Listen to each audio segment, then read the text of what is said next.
All righty. You are looking live at Sold Out MetLife Stadium with the 16-0 playoff bound New York Giants are taking on the 0-16 Washington Commanders. And why are the Washington Commanders 0-16? Because they suck. Haven't won a Super Bowl since after the 91 season. Haven't won a Super Bowl in over 30 years. Washington Commanders suck.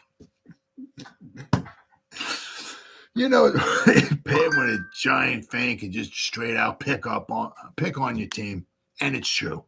Washington Commanders, that's a bad team. That's a bad football team.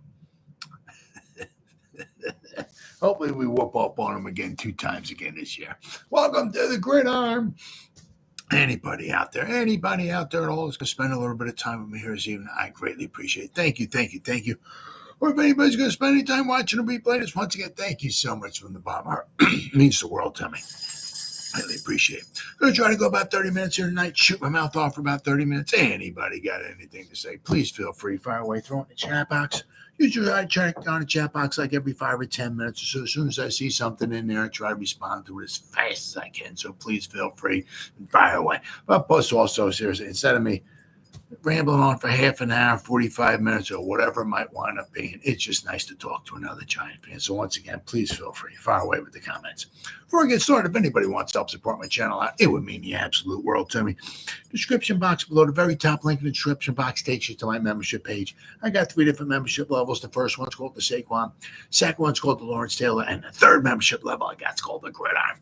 Each one's got their own little perks to them. So if you want to help support my channel out, it would mean so much to me, and I thank you in advance. Thank you.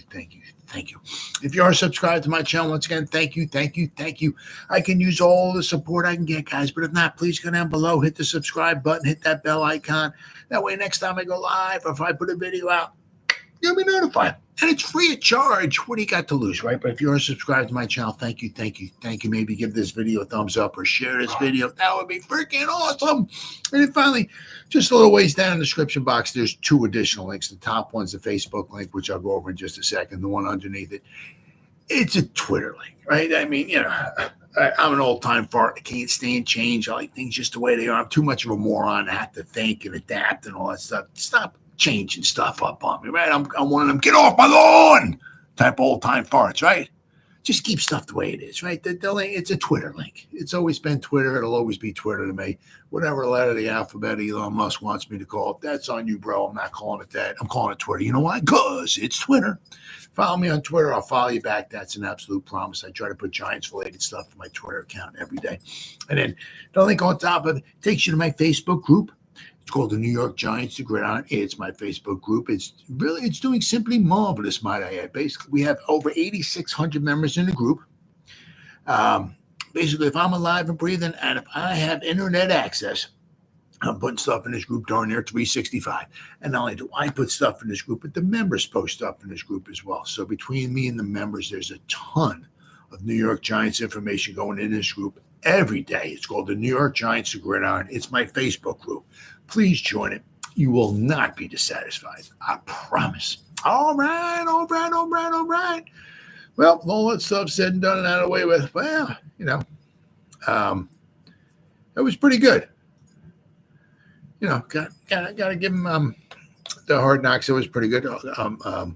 Certainly looking forward to the next 4 episodes. That was very insightful, very, very insightful.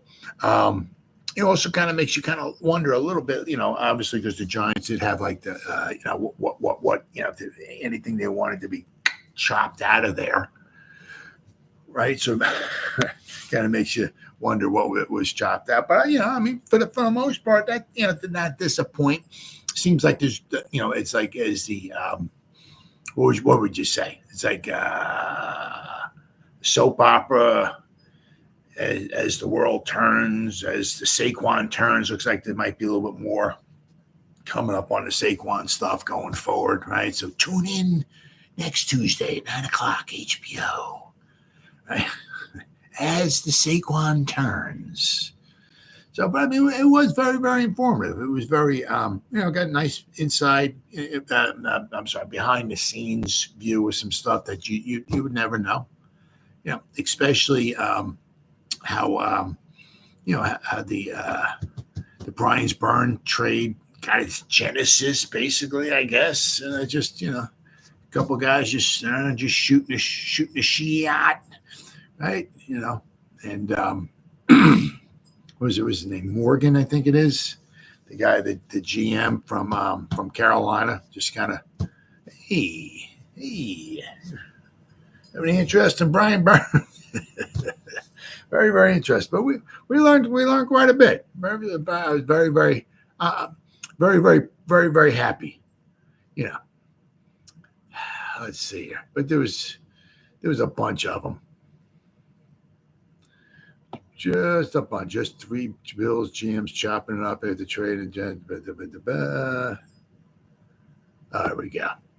Is this it? There we go. There was obviously a bunch of articles talking about it.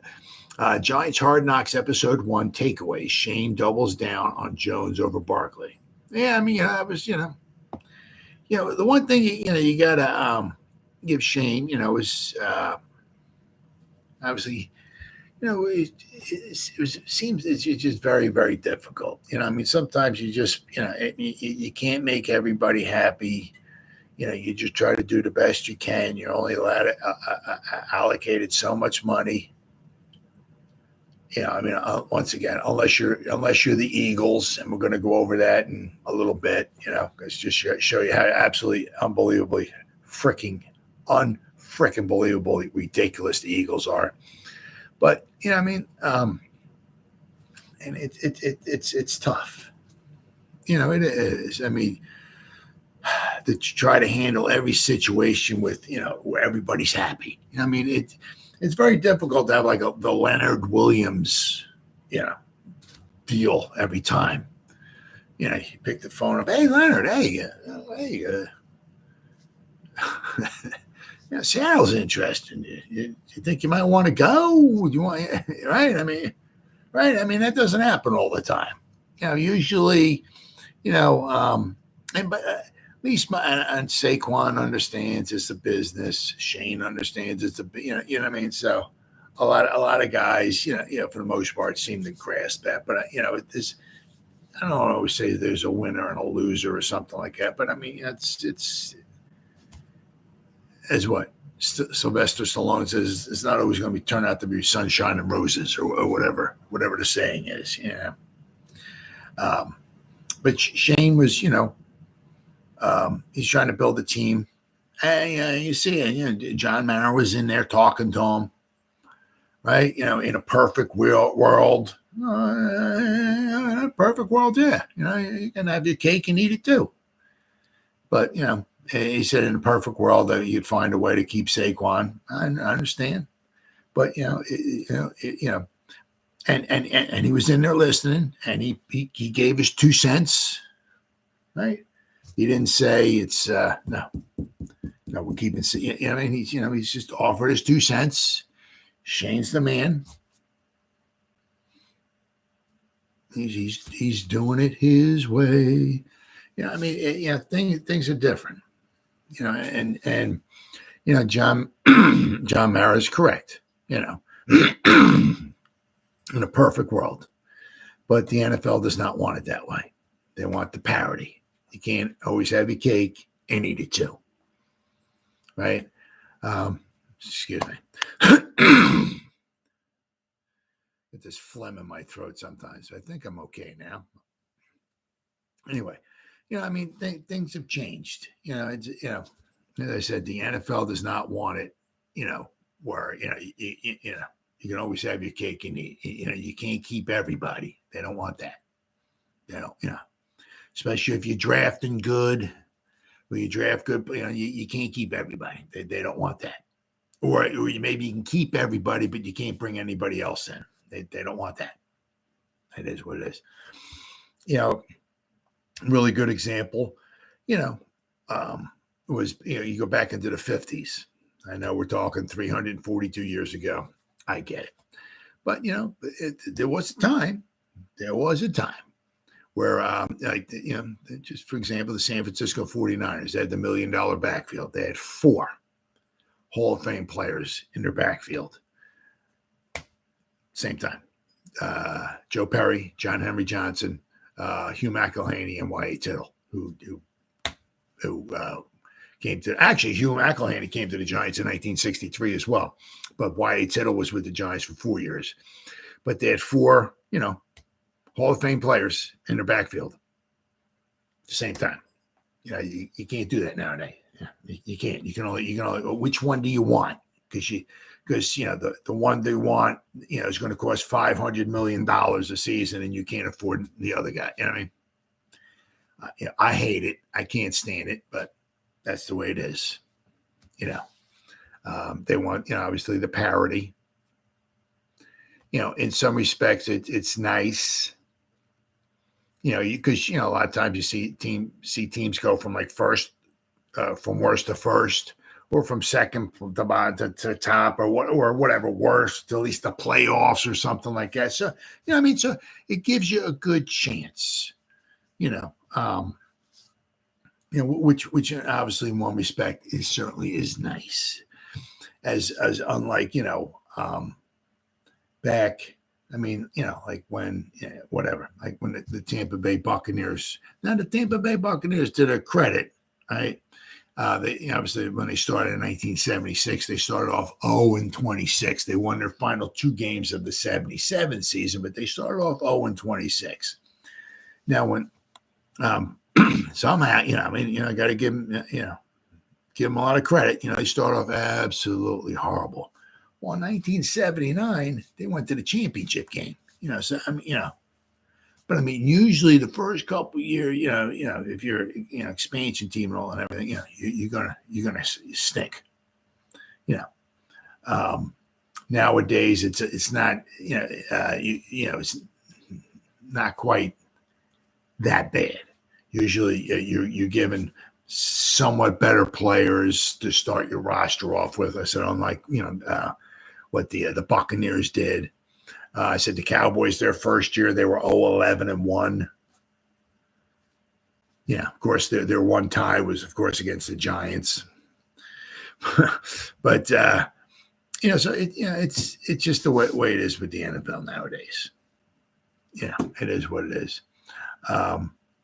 But Shane has got his way of, and he even mentioned that too. He was talking about that too. It's not. It's not, however he put it, it's not Daniel Jones's job. It's the $40 million quarterback's job to hand off to a $12 million running back or something. It is what it is. You only have so much money allocated, and if you're going to try to get some stars in here, and you got to look at it too. Right? You figure the Giants are trying to do all this, and they're not paying anybody anything on the offense. Except for Daniel Jones. Think about it. Nobody. Barkley's gone. Waller's gone. They're paying, I think, with Slayton, I think he's a little over $7 million this season, I think it is. Well, that ain't paying nobody. What Singletary, $3-4 million, maybe $5 million, whatever he's obviously I gotta look it up real fast, but like Eric Gray and Tracy and Turbo Miller and Corbin and ain't paying those guys nothing, right? And you look at Bellinger and Stahl and Manhurts and Theo Johnson and Tyree Jackson and Lawrence Cager, nothing. Ain't paying those guys nothing. Allen Robinson and Houston and Bryce Ford Wheaton and Hodgins and Hyatt's a 3rd round pick. Rondell Robinson's a 2nd round. We ain't paying these guys nothing. And we're struggling. We ain't got a boatload of salary cap money, and we paying these guys nothing. Imagine, give him a couple of years. If Wandale's still here, right? If he's able to stay healthy. Right, and keep producing, right? He's gonna, right? I mean, easily double digits per season. If Hyatt can turn himself into, that hopefully that type of weapon we're looking for with that speed, hey, he's going to want some money. I mean, if Malik Neighbors is as much as advertised, I mean, could you imagine what that freaking guy's going to want in 5 years or whatever? Holy cow, Batman! But I'm saying, we ain't paying. I mean, think about it, right? I mean, we're paying Andrew Thomas, right? Daniel Jones, Runyon, I think it's about $10 million a year, right? Let's see, Luminor is what, $7 million or something like that, but we don't have it's not like, I mean, it's not like with the Eagles. I'm gonna go more in depth and detail on those pack of losers, but oh my goodness gracious, wow, So, but he's trying to build it his way, and it's also not, his way, but it's also, I'm sure Dable's got a, say in it too. A small say, but Shane's trying to build it his way, but he's trying to build it also around, Dable's offense, and Dable's offense is throw the ball, pass the ball. Look what it did, with Buffalo. Now, of course, they got Josh Allen, and I'm not saying Daniel Jones is Josh Allen, okay? But with Josh Allen, Josh Allen was also a running attack and the passing attack kind of all rolled up into one, right? But they did not have a superstar running back, right? They had a superstar wide receiver. Superstar quarterback, one superstar wide receiver. And, they had obviously some complementary pieces, but that's how they did it in Buffalo. And, they were very, very productive. Right? Things are going to change a little bit now. What's up, buddy? Stephon Diggs ain't there no more. So, but, that's how they did it there. It was more of a, passing offense. That's what they want to try to bring here. And as you've seen, right? We brought in Bellinger, right? Got Theo Johnson, Hyatt, Robinson, Neighbors, drafted they brought in Gray. I'm anxious to see. I'm pulling for the guy, right? They drafted him for a reason. But Tracy, right? We still Corbin's here. Turbo Miller, right? So they're bringing in, they're bringing a bunch of young guys and all, but they're bringing in their own guys, right? So we'll just have to wait and see. But I'm very, very anxious to see what these next episodes have in store. Let's see. The inaugural episode of Hard Knocks Offseason with the Giants has arrived. This is from NorthJersey.com. It's a good article. Listen, here are our takeaways after the first episode of Hard Knocks Offseason with the New York Giants. Opening discussion on Saquon Barkley decision. Yes. Starting January 11th in a meeting with the Giants general manager Joe Schoen and assistant manager Brandon Brown, leading the way with the scouting department and front office members on breaking down the running back market with the Barkley contract situation still in flux.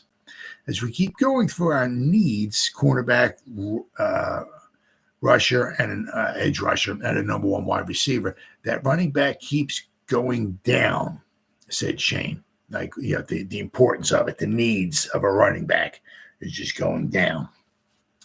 This is the first acknowledgement that fans got of Shane realizing that former Offensive Rookie of the Year, Saquon Barkley, might not be in the cards for the next season and beyond. They got the Daniel Jones saga. After the initial Barkley conversation, we head directly to the Giants facility where we follow along with the recovery of Jones from his torn ACL he suffered against the Raiders. Shane stated, the reality is 3 serious injuries in 2 years, which is true. We need to protect ourselves. Jones didn't have much of a chance last year. He added that Jones is still under contract for 3 more years, and he wasn't willing to give up on the former number 1 overall pick just yet. Jones, now taking up 20% of the current salary cap, right, is looking to rebound and lead the Giants' offense to score just 266 points last season. The organization fewest amounts since 1979. Wow. And you figure that's 266 points, but that's also in 17 games. In 1979, they played 16 games. So just goes to show you how pathetic it was. Absolutely pathetic it was. We got our first intro to head coach Brian Daboll as he and Shane break down the stats of Shane Bowen's rushing defense when he was with the defensive coordinator of the Titans. Yep.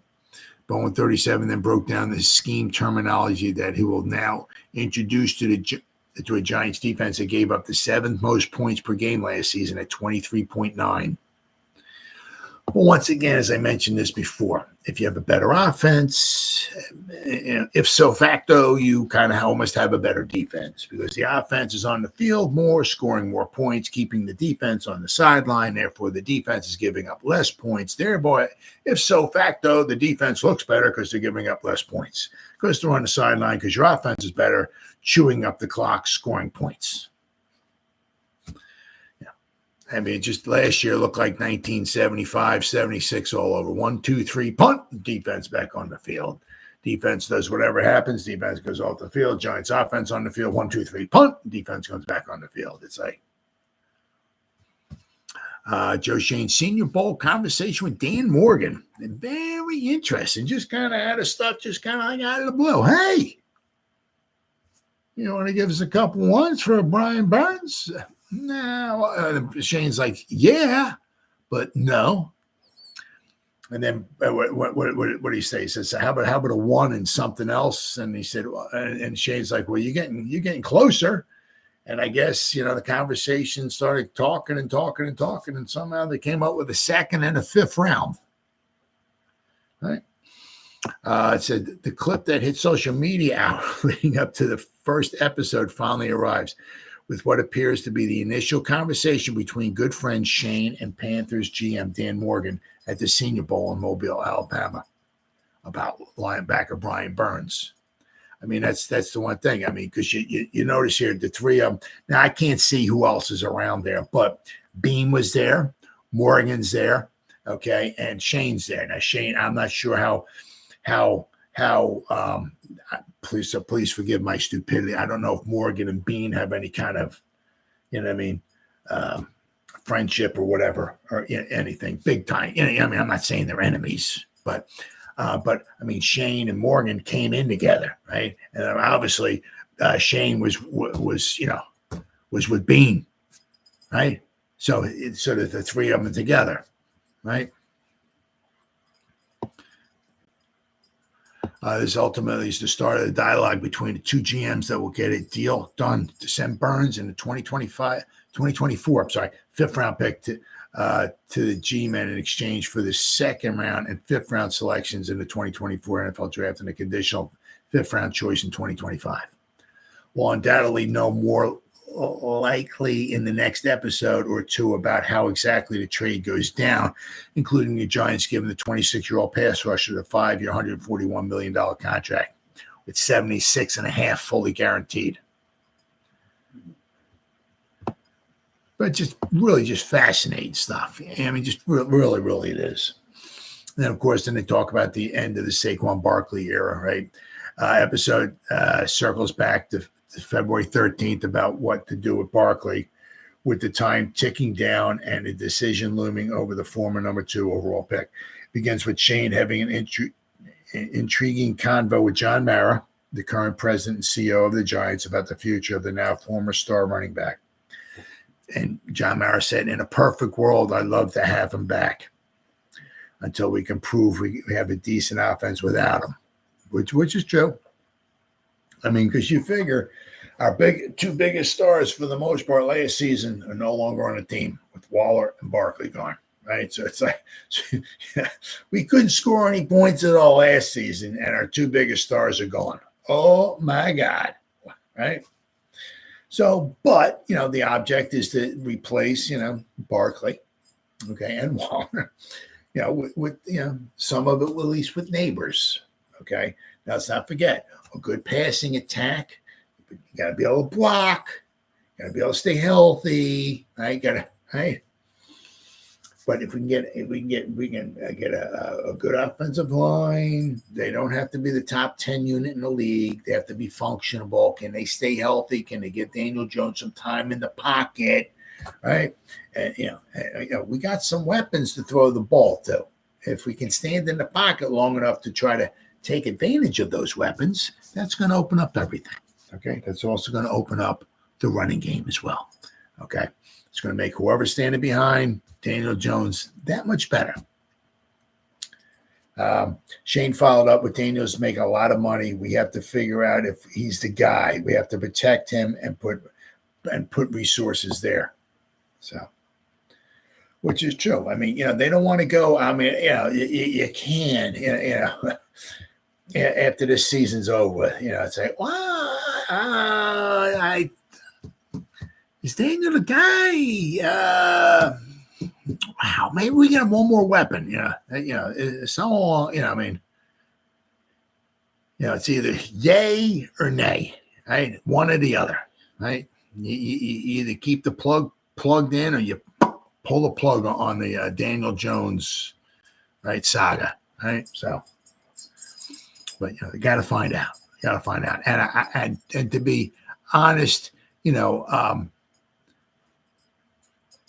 we don't have the top 5 or 10 running back unit in the league. I get it, but I think there's enough, obviously offensive weapons, okay, that we can get a good inkling.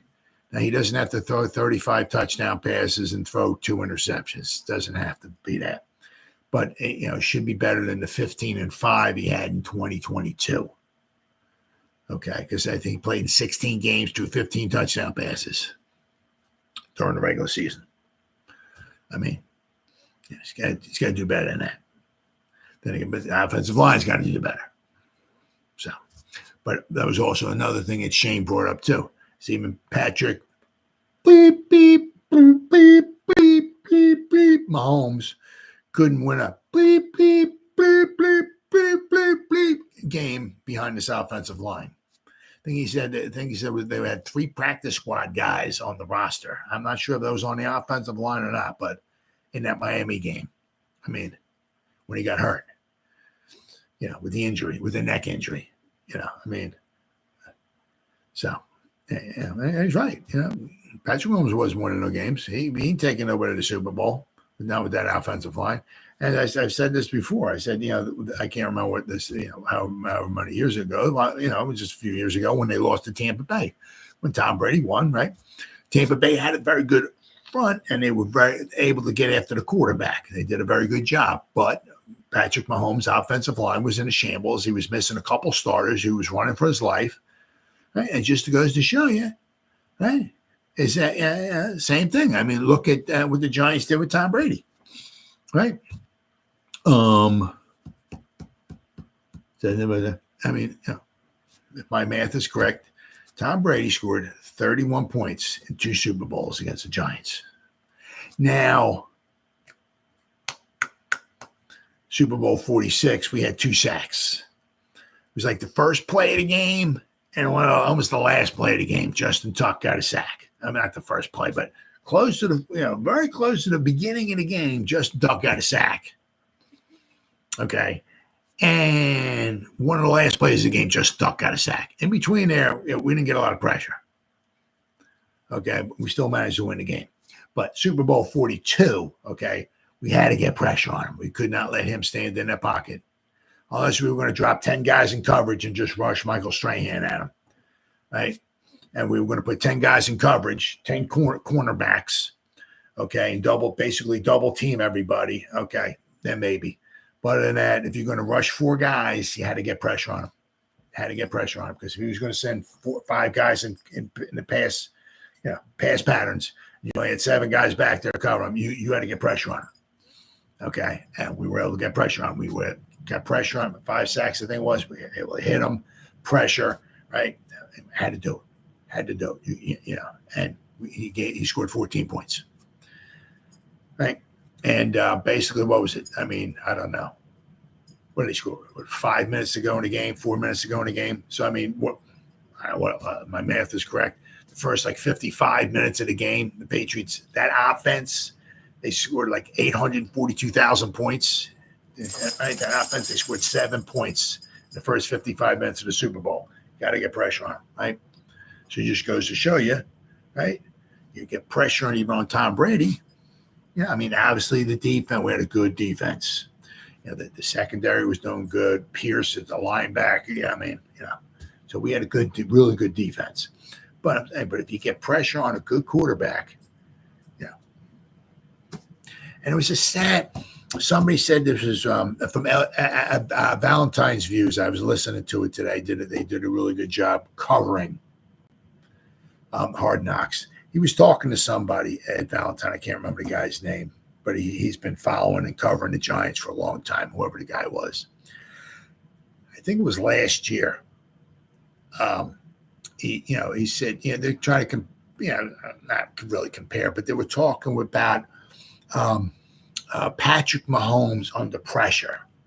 And this guy that Valentine was talking to said that last season, Patrick Mahomes, when he was getting pressured, under pressure, right, I think completed 49% of his passes. He had 5 touchdown passes, but I believe he had 8 interceptions when you get pressure on him. Just, if you can get pressure on a quarterback, I mean, what Wicks says, pressure burst pipes. But, if you can get pressure with just like your front four and leave 7 guys in coverage, now you're onto something, right? So, pressure is huge, absolutely huge. Let's see here. Let's see. Shane said we have to upgrade the offensive line. You're paying the guy, Shane, $40 million. You're not paying him $40 million to hand the ball off to $12 million running backs. Shane uttered with fellow front office members.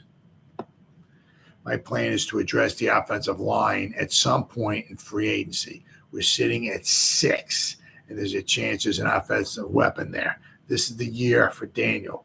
The plan all along was to give him a couple of years. Is he our guy for the next 10 years, or do we have to pivot and find someone else? So it is. It's an excellent point. Yeah, excellent point. I mean, because basically, this is going to be the 3rd year for Daniel under the system with Shane and Dable on that. It's got to be a yes or a no after this season. Right? So, but very, very interesting. Let's see what else we got here.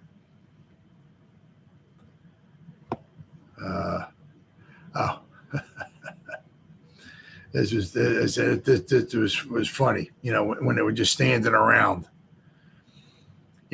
let's see.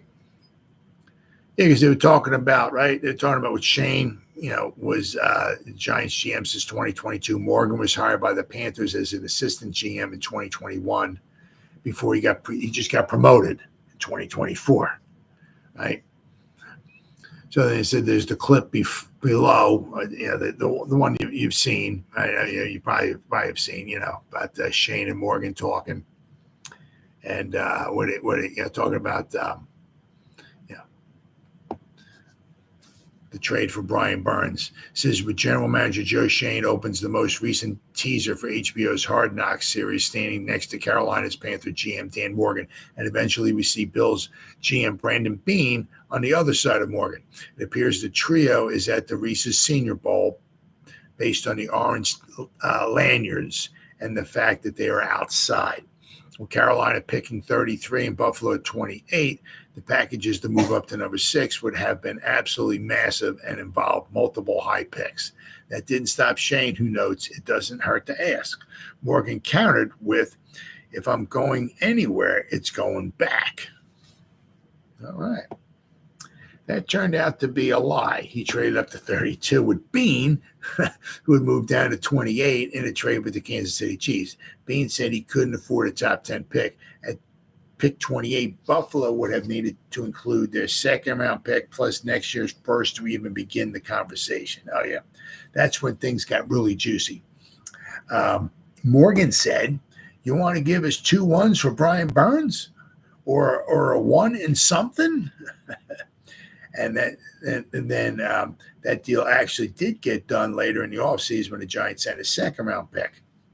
Both Morgan and Schoen worked for Bean. Oh, there you go. Okay. There you go. Okay. I did not know this. Both Morgan and Schoen worked with Bean in the Bills front office over the last several years before being hired away. That's why the trio were there. So they are all. Okay. There you go. So these three cutting it up in close proximity is no accident. Absolutely. Because, I mean, you build the bond with these guys and all. And, obviously, if you're in this business, you don't want to be burning bridges, right? So if you got that tree, if you got Morgan there, right, and you're good friends with him and all of that stuff, and of course, you got Bean there and all, you don't cut nobody's throat, you don't backstab nobody, nothing. You do whatever's best for your team, but you don't, whatever, mock them, you don't go behind their back, this thing, you keep it, So if you got guys in your circle, you keep them in the circle, you don't want to be, burning no bridges or nothing like that, so that's a good trio right there, right? And it really worked out well for the Giants. I mean, because if Morgan wasn't there, heck, we may not have Burns at all, right? I mean, Morgan wasn't the GM when the Rams a couple of years ago offered 2 first-round picks for Brian Burns, and he got turned down. Morgan was there, but he wasn't the GM, so that wasn't his call. Okay, so if Morgan was the man a couple of years ago when the Rams came knocking for Burns and offered 2 first-round picks, Morgan might have said, yeah, okay, but he wasn't the man. Now that he is the man, and what want to happen? You want to give us 2 firsts for Burns? I think Schoen said, yeah, but no, we can't. And then Morgan was like, oh, how about a first and something else? And then Schoen, I think, said something like, well, you're getting closer. So I guess they just kept talking, and I guess he said, well, I don't know. He's like, well, how about a second? And, the second was, our first seconds. We had the 2 seconds. What was it, 39 and 47 or 38 and 47? So, so he got an early second-round pick, and he got a 5th rounder. But the thing also, okay, is that he saved himself a boatload of money because, it's just not like, oh, no, we'll keep Burns. And but you're going to have to pay him. And if you weren't going to pay him, you're going to lose him. And then you might get a compensatory pick, obviously, because especially the size of his contract and all, you might get a 3rd-round compensatory pick for him, right? So you might maybe lose him in free agency if you didn't pay him and just let him walk. Yeah, there's no 2nd-round compensatory pick, so it's just 3rd. So they would probably get a 3rd. So if they're not going to pay him and they're just going to let him leave, they could try to tag and trade him. Yeah. See if that would work. But, why not get a second, an early second, right, which they got from the Giants, and a 5th, right? I mean, it's not a first. It's not 2 firsts. It is what it is. Sometimes beggars can't be greedy, right? So, so they got themselves a 2nd and a 5th, and they saved themselves a lot of money because the Giants were the ones on the hook for $141 million, not Carolina. So he's trying to, he's coming in, he's saving some money on Morgan, right? He's building his roster, right? He got himself a nice 2nd-round pick. So let's see here. Schoen was one of Bean's first hires, joining the staff as an assistant general manager in 2017. Shortly after Bean was hired, Morgan joined the following year in 2018 as the number 3 in the organization. So those 3 really know each other really, really well. Schoen has been with the Giants since 2022. Morgan was hired. Yeah, as I just went over that. Yeah, so. All right, now. One thing that we're talking about here is were the Giants right about Saquon Barkley declining at age 27 when deciding to let Saquon Barkley walk in free agency? Well, they have their own, they have their own, Let's see if we look here. let's see. I'm looking at here rushing attempts. Okay, now he would have had more rushing attempts, but he keeps getting injured, right? Yeah, he has 1,201 rushing attempts with the Giants in the 6 seasons with the Giants. Now, obviously, he only had 19 in 2020 because he got injured in the second game of the season. I mean, was it the first quarter, the second game he got injured? So that was a brutal season. I mean, what did he average? 1.8 yards a carry. I mean, against Pittsburgh and against Chicago, 2 brutal games, 2 brutal freaking games. But he's 1,201 carries in his 6 seasons with the Giants. He also has 288 receptions. So basically, let's say he has 1,200 rushes, and we'll just round it up for my stupidity, for my, being a moron. Just say 300 receptions, 1,200, just to make it simple for an idiot like me.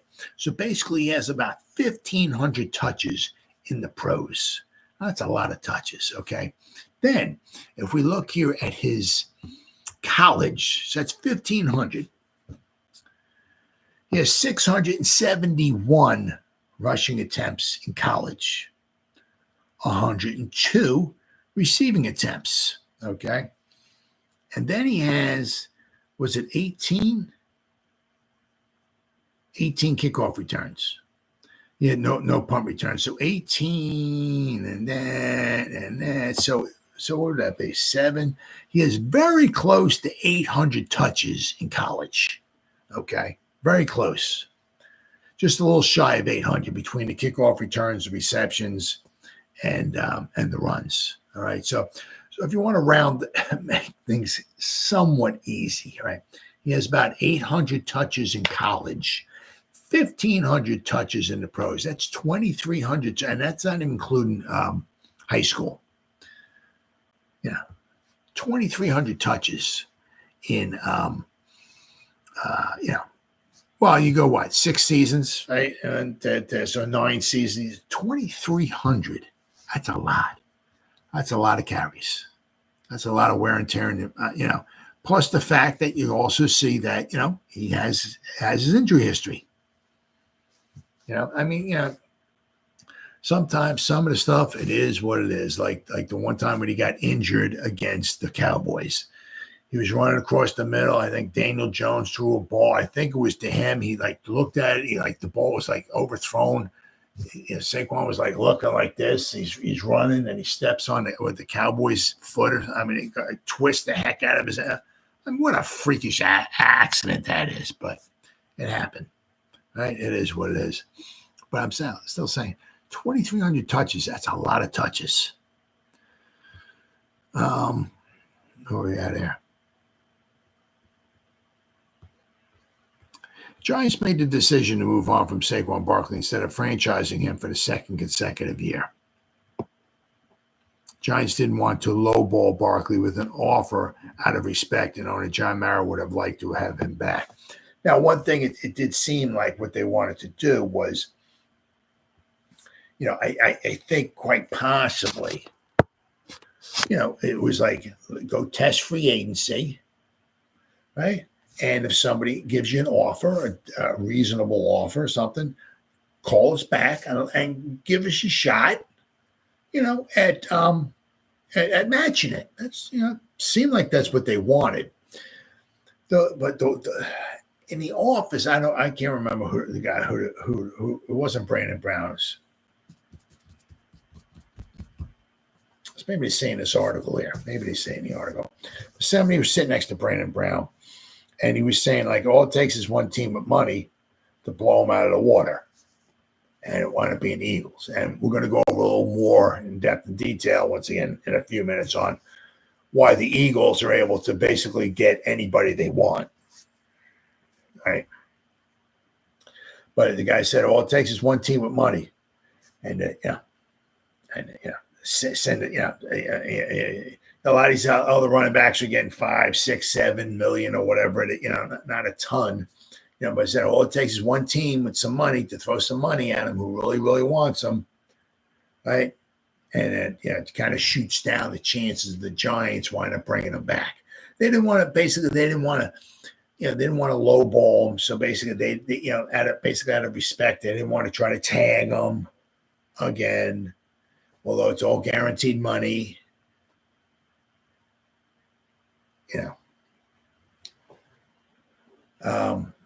But there's always, I guess, the risk. I guess maybe halfway through the season he gets injured and he has to miss a season or something like that. He's going to miss, but he gets tagged, franchise tagged the second time. Right? He gets $12 million, all guaranteed.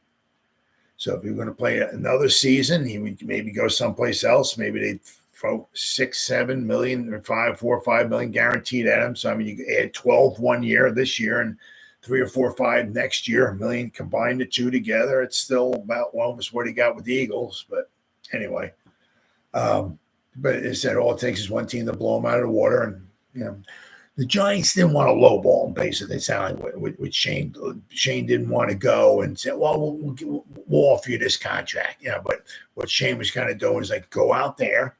If somebody offers you $6 or $7 million, maybe 8 or something, come back to us. Yeah, the Raiders, Shane, Saquon called. Yeah, the Raiders want me for $8 million a year.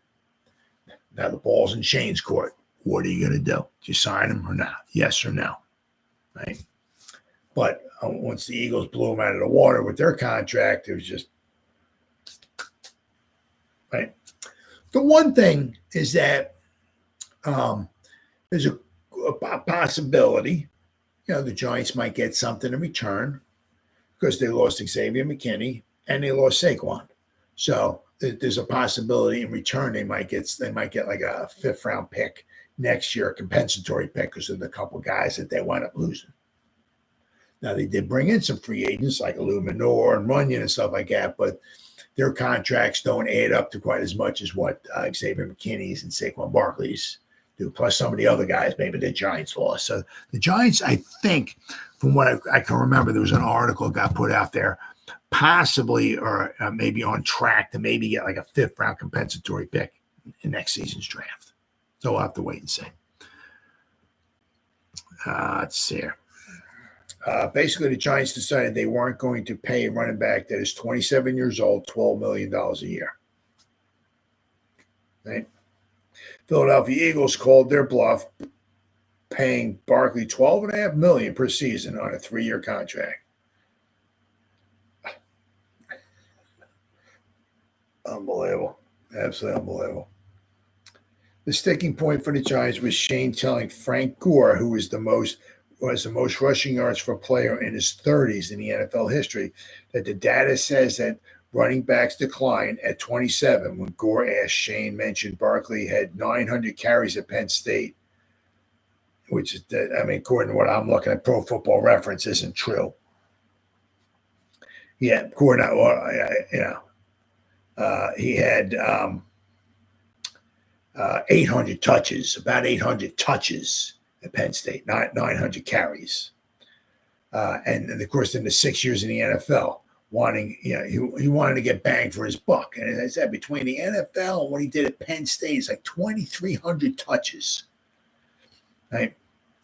It says, was the data right? Here's a quick look at running backs' yards per game and yards per carry numbers before and after they turned 27. All right. Derrick Henry. Let's see here. Before turning 27, he averaged 5 yards a carry. After 27, he's averaging 4.3 yards a carry. Frank Gore was at 4.8 yards a carry. After 27, he went down to 4.1 yards a carry. Now, this there, Christian McCaffrey, he got 4.6 before and 5.4 after, but he's with the crappy team with Carolina, and then he goes to a championship team, almost a championship team with the 49ers. So I'm throwing out. That's like going from from the worst team in football to a phenomenal team. So I'm not even counting that. Aaron Jones, he actually got better. He was at 5 yards a carry, then he went to 5.1 yards a carry. Melvin Gordon went from 4 yards a carry to 4.3. Ezekiel Elliott went from 4.5 down to 3.7. Now, I mean, for the most part, for the thing is, for everybody, I mean, and then you also look at it too, I mean, look at Frank Gore. I mean, the guy was 315 years old. Was still in the NFL, carrying, gaining yards and all that stuff. But for every one Frank Gore, there's 100 of other guys who don't even make it 2-3 years in the league.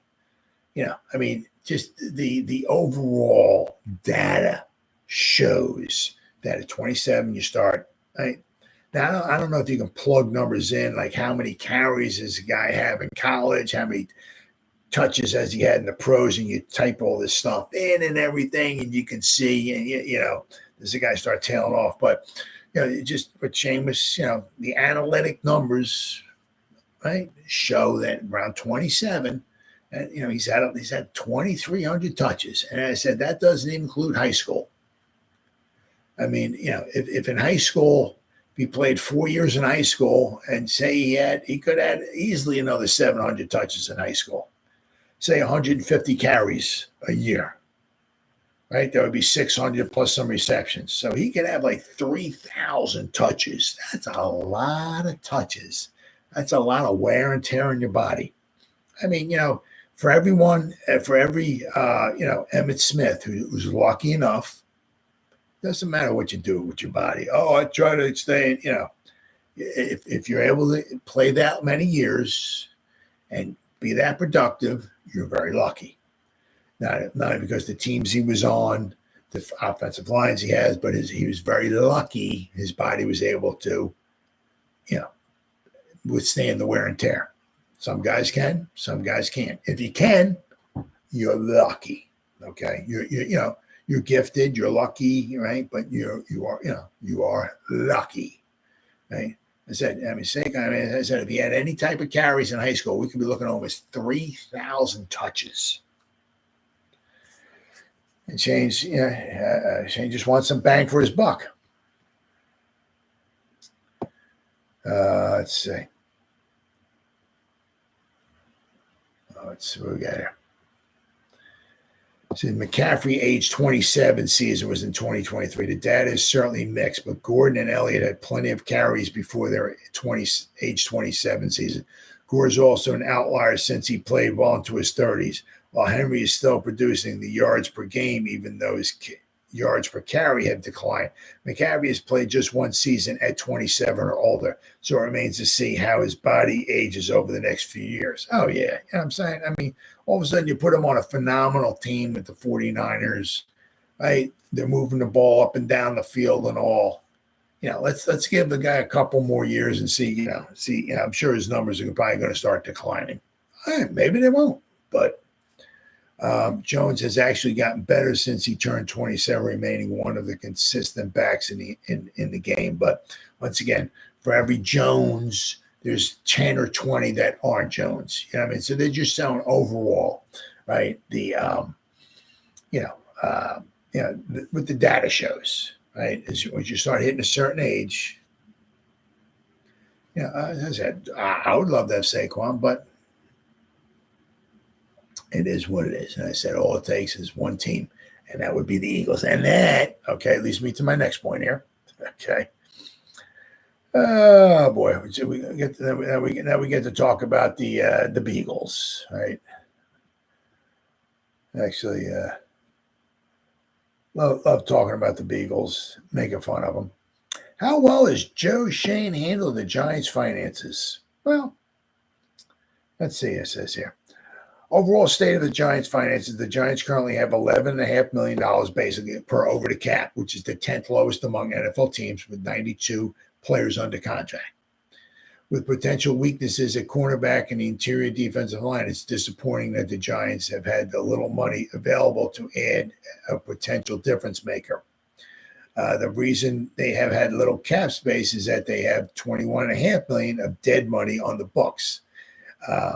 Obviously, money that counts against the cap for players that are no longer on the team.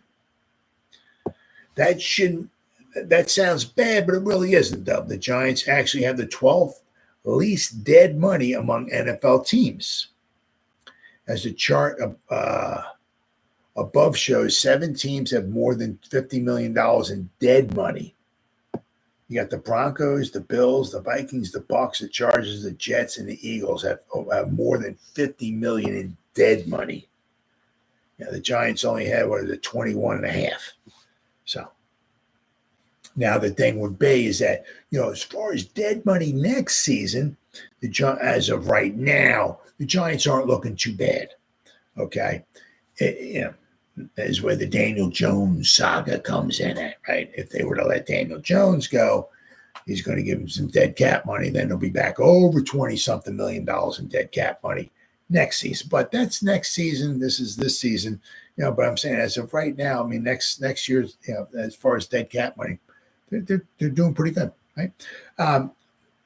It's almost impossible not to have any dead cap money. Almost darn near impossible, right? So, I mean, the $21.5 million is not super spectacular, but it certainly could be worse, right? It certainly could be worse. And a lot of that is from I think from Leonard Williams, Adoree Jackson. You got a couple guys that, count for most of the dead cap money, right? I said, but, Shane Sharp is doing a good job. He's doing a good job. He's trying. What he's trying to do is that, see, the Giants aren't in the win now mode like the Eagles are, which I'm going to go over very, very shortly here. So the Giants don't have a lot of dead cap money going into the future. Don't have a lot of void years going on into the future because they're not in the win now mode, right? They're not trying to go out and bring guys in to win now because they're not, right? They don't even know how to even have their quarterback going forward. Okay, so they're still in the try to build the team mode, right? They're trying to build a team that can be, competitive mode or knocking on the playoff door mode every year. That's what they're trying to get to. You get to that playoff, knocking on the playoff door mode, right? And then you can, after that, then you can maybe shift it into overdrive and start thinking about knocking on the Super Bowl door, but they're not quite there yet, right? We still got a few holes. They said, let's see what we can do, next free agency, right? Because after this season, we got, obviously, there's a lot of questions. So after the smoke clears and the dust settles, after this season's over with, which we don't want to worry about that just right this second, because we got a season ahead of us, baby. Yeah. I'm saying, but after the season's over, Shane's going to sit back, and what do we do? What Evan Neal? Do we need another cornerback? What are we doing with Daniel Jones? A few questions, right? Do we find our solution at defensive lineman who's going to play next to Dexter Lawrence? So once again, we have a few questions, right? After the season's over, do we still need a cornerback number 2? Do we need a defensive tackle? Do we need an offensive tackle? Right? And then you obviously go into the next year's draft. And between next year's draft, especially your first and your second round pick, you should find hopefully 2 plug-and-play players, right?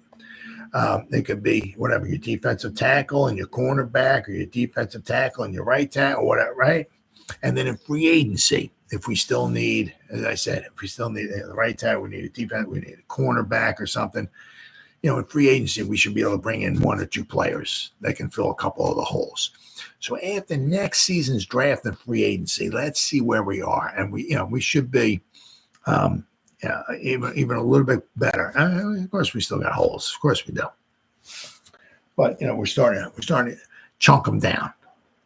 Right, we're starting to get rid of some of the holes. So I said, so after next season's draft and free agency, we should be better, certainly closer than we are right now. So, all right. Let's see. Another aspect of the team financial health is the amount of money in void years. An example, money owed to current players in years after the end of their present contract.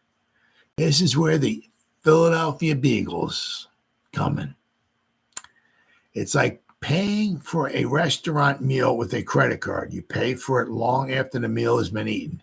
Here is the amount of void money for each NFL team. And this is absolutely unfreaking believable. How much cap space does each NFL team have stored in void years? This is it's unbelievable. Of course, the Eagles are number one. They have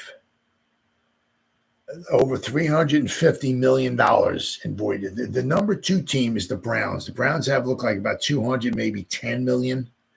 The Browns are number two, about 210, somewhere around there. It looks like on this chart here. The Eagles have over $350 million. The next team is the Jets and the Saints. They have 100. So about 100. So there's only two teams that look like over $100 million in void contracts. Only two teams. The Browns are number two, and by far the Eagles are number one. So what that does is you ever wonder? It's like, man, the Eagles, man, you're looking, they got all these good players. They just bring in Barkley and they bring in this, and they see somebody, they just go out and grab them and get them and bring them in. It's like, so basically what it is they come in, they pay Saquon Barkley, they overpay him, right? So he'll come to the team. And they guarantee him money, this, that, the other thing, and all and everything. And they just basically they take his contract and they pay it over like 350 years. They just put their contract so far into the money that they just spread it out over so many years that they can afford everybody. They can afford 53 Aaron Donalds on their team. Why? Because they would give Aaron Donald $30 million a year, but they would put 552 trillion void years on it. So they'd be paying Aaron Donald for 9 centuries, basically. But we'd sit back and say, wow, how did the Eagles got all of these great players on their team? Everybody's unbelievable. How do they do it? And all these other teams stink. Well, now you know. Because Howie Roseman, all he does is kick money down the future, into the future, kicking the money down the road, right? They have over $350 million in void year contracts. So basically, after the guy, these contracts are still on the books that they have to pay, and when these guys are not on the roster. And basically, he just keeps doing more and more and more. So I don't know. Maybe the way he's going, he might have another 2-3 years or so. He might have $500 million in void contracts. I mean, makes you kind of wonder. It'd be ever a time where Jeffrey Lurie is just going to go, "Hey, Howie, we owe about $500 million to players who aren't on the roster." When their contract, I'm saying this the way he's going. This might be a few years down the road, 2, 3, 4, 5 years at the way he's going. I'm just wondering if there's ever be a point in time where Howie Roseman's like, I'm sorry, Jeffrey Lurie goes, "Hey Howie, when these guys leave the team, we're going to these guys about $500 million. You think we can put that under control a little bit? I mean, do you think? But it's like he's got this right. About how all these Eagle fans and all that. Oh my God, Howie's so great. I mean, it's like no, he's an idiot. He's an absolute moron. He's just very lucky his team has been healthy because he has a lot of great. His first teams, his players are very, very good. His defense stunk last year, but he has a lot of very good players. It makes you kind of wonder what his depth is because he's paying all this money out to all these high-priced players, starters. They've been very lucky as far as staying healthy. Kind of makes you wonder if they start getting banged up, if they start losing a lot of these players, these first the starters, what kind of depth they have, because they're dishing out all this money to all these high-priced players. What kind of depth does he have? They've been very, very lucky that they've been very, very healthy. Makes you wonder, if they start getting a rash of injuries, they might really start taking a nosedive here. But the thing is with the Eagles, they're all in. The chips are all in. They're right now. They're all in the because they got Jalen Hurts, they got Brown, they got DeVonta Smith, they got Barkley, They got all the chips are going into the military, basically almost like every year until something happens. I don't know, Hurts gets hurt or they don't have a quarterback, whatever, something. But looks like for the next few years, it's as long as they're in their win now Super Bowl mode, how these chips are all in it. Yeah. Now, but if we look at the Giants, as far as let's see, void. They have like nothing. Let's see. What do we got? It's like the Bears, the Chiefs, the Colts, the Falcons, the Giants. Looks like the Seahawks and the Steelers. All basically, the Patriots have a little bit of void money. Maybe, I don't know, $10 million, but not much at all. So, there's some teams, I said, like the Giants. Giants don't look like they have almost. They don't look like they have any. Well, it doesn't look like they have any. So, which is good. It's a good thing and a bad thing. Well, it depends upon how you look at it, right? Because Shane could go in there, okay, and he could just start bringing in some high-priced free agents, putting on a bunch of void years, and trying to really, bolster the roster right now. But if we're not in a win-now mode, do you want to add all that voided money on, on these contracts in the future, right? Especially when the players won't be on the team anymore. Especially doing that right now, and we're not like in a win-now mode, right? Like the Eagles are. So the Giants have the 5th lowest amount of money in void years. The Eagles, the Browns, the Saints are the perennial NFL leaders in void year money. They are joined these days by the Jets, who have a sense of urgency to win now with their aging, their quarter with Aaron Rodgers, the nutcase. Let's see here. Is little money in void years a good thing or bad thing? It depends upon your perspective. The overall picture of the Giants is that they are a financially conservative team. They keep their financial house in order. No, I will gladly pay you Tuesday for a Super Bowl today for them. Whether that is Shane's philosophy or a dictate from John Mara and Steve Tisch, we don't know.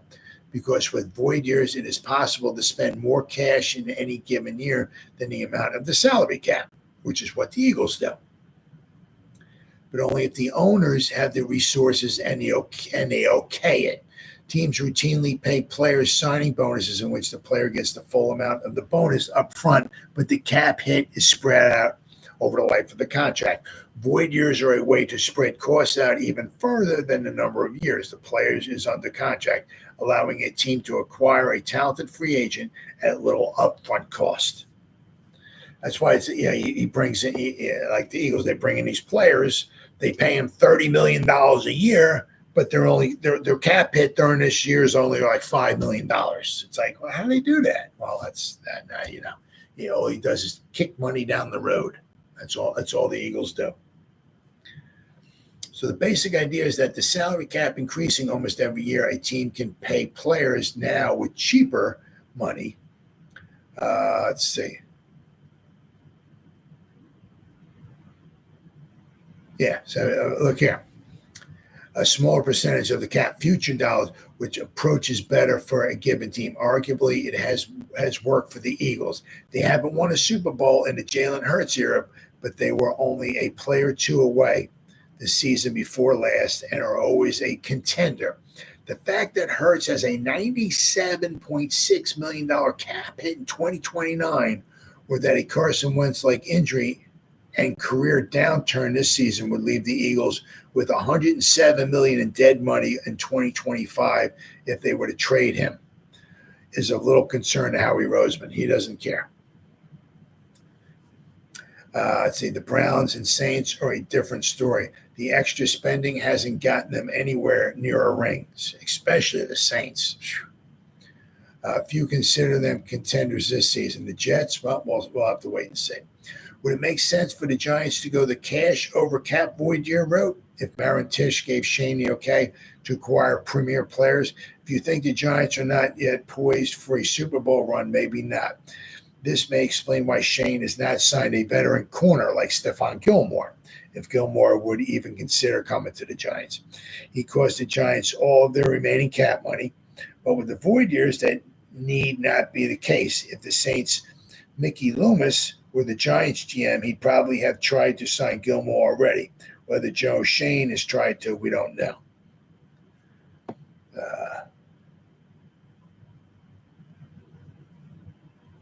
Yeah, I mean, once again, there's all different ways, yeah.